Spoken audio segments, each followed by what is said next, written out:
For decades, pearl buttons were king in Muscatine, and no factory was larger or produced more of those buttons than right here at the McKee Button Company. As time marched on, the factory officially closed in 2019, but now it's getting a new lease on life through a modern Muscatine company. And our cameras got an exclusive sneak peek. It's a story you'll only see right here on News 8.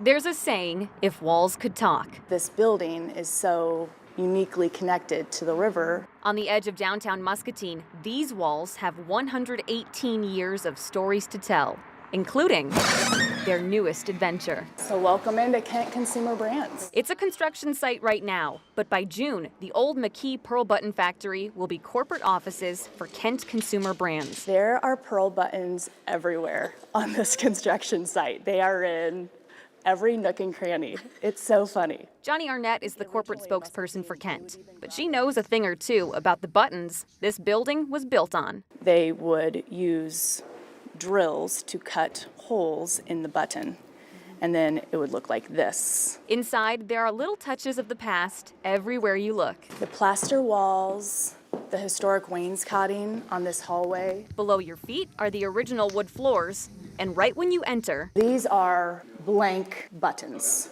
Button blanks, you would say. It'll be a vision of pearls. We thought it would be neat to face the reception desk with these historic button blanks. Outside, Kent went brick by brick, tuck pointing, replacing, and preserving as many as possible. So there are 211 windows.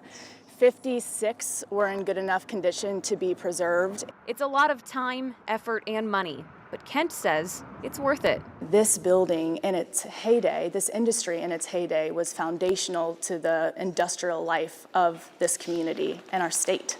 The McKee Button Company of Muscatine, the first pearl button manufacturer to go into machine production, is one of the world's largest button companies. The factory first opened in 1907. During the peak of the industry, Muscatine as a whole produced 1.5 billion pearl buttons each year.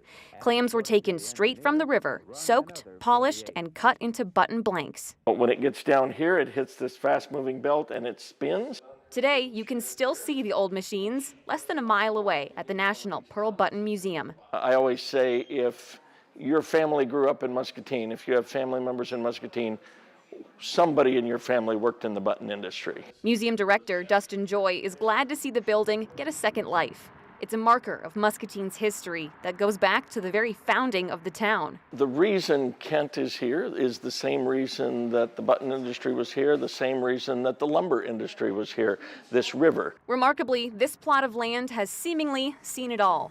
It was the site of the Hershey Lumber Company before the button factory was built. And now, yet another chapter is beginning. So this is the historic engine room, and this will be a fantastic employee break room for us. Once completed, the building will have room for 110 corporate employees for the ag-based specialty organization. These are employees who work on brands such as World's Best Cat Litter, Squincher, Mrs. Wages. All three stories will have meeting and workspaces for employees. On the second floor, the space where rows of button punching machines once sat will soon be open offices. We wanted to maintain the look of the hallway when you walked into the main factory floor. It might be different work than what was done here more than a century ago, but the story of this building as a driver of Muscatine's economy and community is still the same. So these walls certainly have enough stories to last a few lifetimes, and now they'll get a few more. We hope that Kent Corporation just continues to tell this great story of this building. Now, another interesting tidbit, the old McKee vault is still installed right in the reception lobby. So Kent Corporation says it'll store historical artifacts there. Kent plans on having employees begin working at the old factory by Monday, June 9th. James?